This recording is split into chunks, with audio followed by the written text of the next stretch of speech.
Fala pessoal, tudo bem? Eu sou o João, capitão amador. Nós somos do canal Elite Náutica. Hoje, pessoal, nós iremos falar sobre PNA, resistência friccional.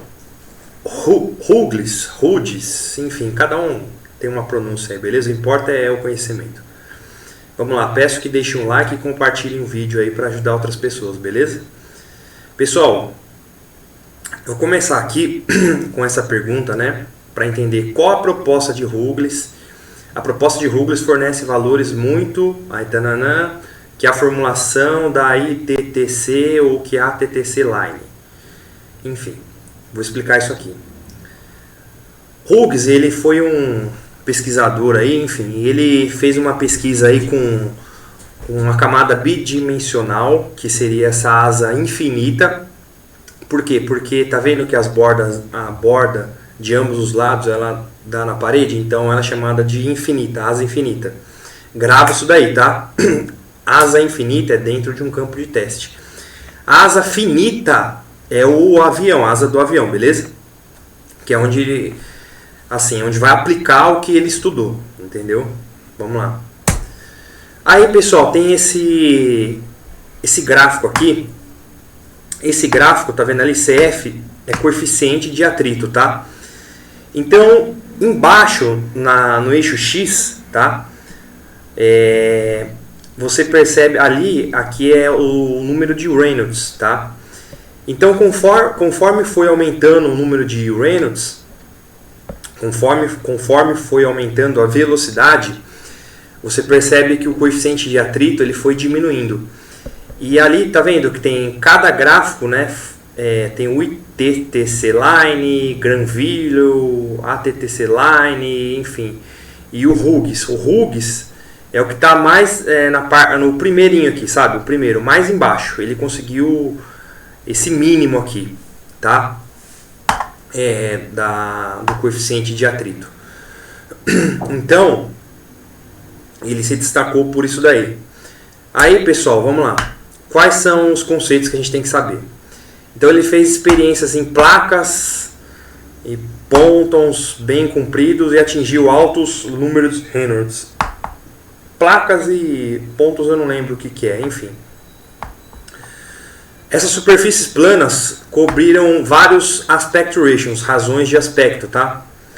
Isso permitiu extrapolar os coeficientes da resistência para um aspect ratio infinita, obtendo o que ele chamou de curva da resistência turbulenta mínima. Então esse nome precisa gravar, isso é importante. Curva da resistência turbulenta mínima em uma placa plana, lisa e com escoamento 2D. Beleza? 2D, que é bidimensional. Vamos lá.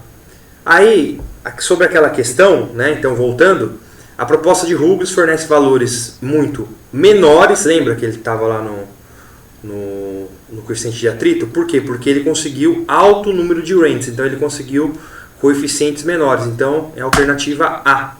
Beleza, pessoal? Vamos para a próxima aí. Aqui, pessoal. Hughes realizou experimentos de arrasto de atrito rebocando placas e pentons bem compridos.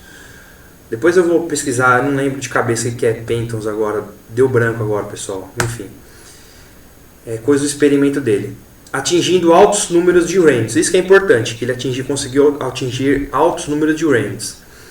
Com relação aos resultados por ele obtidos, identifica a alternativa que preenche corretamente as lacunas. Vamos lá. Rebocando superfícies planas com diversas razões de aspectos, os coeficientes de resistências puderam ser extrapolados para uma razão de aspecto, o que eu falei para vocês? Lembra? Mínima. Tá? Mínima. Obtendo o que ele chamou de curva de resistência turbulenta mínima para o caso de uma placa plana e lisa em um escoamento, aonde que era, pessoal? 2D, tá? E é infinito. Lembra que foi dentro de um campo de prova? Então é a alternativa A, beleza? Vamos confirmar aqui, isso mesmo, alternativa A. Infinita, tá? Para uma razão de aspecto infinito, que ele chamou de curva de resistência turbulenta mínima, né? para o caso de uma placa plana e um escoamento 2D. Beleza? Vamos avançar aí. Pessoal, isso aqui é extremamente importante. Salvo engano, eu comentei sobre isso daqui na aula de ondas, de resistência de ondas. Mas, de qualquer forma, eu vou falar aqui novamente, tá? Relembrando, para pequenos valores de Reynolds, olha lá, sem agitação, a gente lembra, né, que o fluxo é laminar, foi perto lá da linha de Blausius, né, essa Blausius Line. Então vemos que a resistência, né, varia com a velocidade elevado a 1,5. Isso é importante, isso aí tem números em decorar. Velocidade a 1,5 no fluxo laminar. E que o coeficiente de atrito diminui com o aumento do número de Reynolds, beleza? Já no fluxo turbulento, o coeficiente de atrito é bem maior do que o fluxo laminar. A resistência varia com uma maior potência de velocidade. Ou seja, a velocidade elevado a 1,8. De acordo com a equação de Prandtl e von Karman. Beleza? Então esses dois aí. Pode aparecer esse nominho também. Aí, o coeficiente de atrito diminui com o aumento do número de Reynolds. Beleza? A mesma coisa também. De certa forma também diminui. Aí tem essa questão, tá, que eu já coloquei com resposta correta, só para vocês lembrarem, né, de como é perguntado. Eu já coloquei essa questão na aula anterior também, foi só para a gente relembrar. Então, vamos lá, novamente.